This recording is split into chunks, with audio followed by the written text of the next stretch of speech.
اسرائیل نے سابق سینیٹر مشتاق احمد کو رہا کر دیا ہے۔ وزیر خارجہ اسحاق ڈار نے بھی تصدیق کر دی ہے۔ کہا کہ سابق سینیٹر اردن میں پاکستانی سفارت خانے میں ہیں، ان کی صحت تسلی بخش اور حوصلہ بلند ہے۔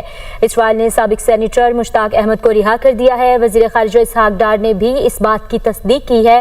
سابق سینیٹر اردن میں پاکستانی سفارت خانے میں ہیں، ان کی صحت تسلی بخش اور حوصلہ بلند ہے۔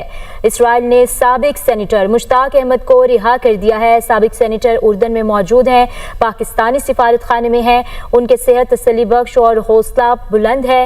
وزیر خارجہ اسحاق ڈار نے بھی اس بات کی تصدیق کر دی ہے۔ اسرائیل نے سابق سینیٹر مشتاق احمد کو رہا کر دیا ہے۔ اس وقت سابق سینیٹر اردن میں پاکستانی سفارت خانے میں موجود ہیں، ان کی صحت تسلی بخش اور حوصلہ بلند ہے۔ اسرائیل نے سابق سینیٹر مشتاق احمد کو رہا کر دیا ہے۔ میں اپنے 150 ساتھیوں کے ساتھ اردن پہنچ چکا ہوں اور الحمدللہ 5-6 دن اسرائیل کے بدنامی زمانہ نگیو ڈیزرٹ جیل کے اندر رہنے کے بعد ہمیں رہائی مل چکی ہے۔ اس دوران ہمارے ہاتھوں میں ہتھکڑیاں ڈال کے پیچھے باندھی گئی، ہمارے پاؤں میں بیڑیاں اور زنجیریں ڈال دی گئی، ہمارے آنکھوں پر پٹیاں باندھی گئی، ہمارے اوپر کتے چھوڑے گئے، ہمارے اوپر گنز رکھی گئی اور ہمیں بدترین قسم کا ٹارچر کیا گیا۔ ہم نے 3 دن بھوک ہڑتال کی اپنے مطالبات کے لیے۔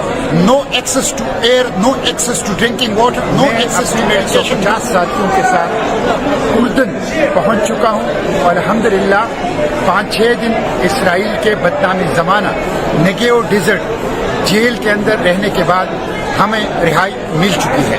اس دوران ہمارے ہاتھوں میں ہتھکڑیاں ڈال کے پیچھے باندھی گئی، ہمارے پاؤں میں بیڑیاں اور زنجیریں ڈال دی گئی، ہمارے آنکھوں پر پٹیاں باندھی گئی، ہمارے اوپر کتے چھوڑے گئے، ہمارے اوپر گنز رکھی گئی اور ہمیں بدترین قسم کا ٹارچر کیا گیا۔ ہم نے 3 دن بھوک ہڑتال کی اپنے مطالبات کے لیے۔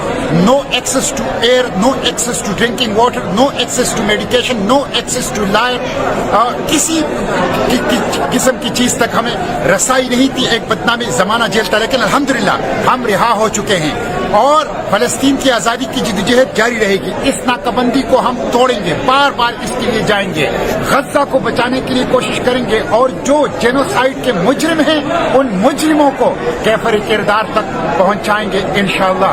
مزاحمت جاری رہے گی، اڈیالہ جیل سے اسرائیلی جیلوں تک فلسطین کی آزادی کی جدوجہد جاری رہے گی اور مزاحمت کی جدوجہد انشاءاللہ جاری رہے گی۔ جلد آؤں گا پاکستان اور پوری تفصیل جو اس فلوٹیلا کی ہے اور اسرائیلی جیلوں کی ہے آپ کو بتاؤں گا، لیکن اپنی اس جدوجہد کو اقصی کی آزادی، فلسطین کی آزادی، غزہ کی آزادی تک جاری رکھیں گے۔ اسرائیل کے خاتمے تک ہماری یہ جدوجہد انشاءاللہ جاری رہے گی۔ پاکستان زندہ باد، فلسطین زندہ باد، پاک فلسطین دوستی پائندہ باد۔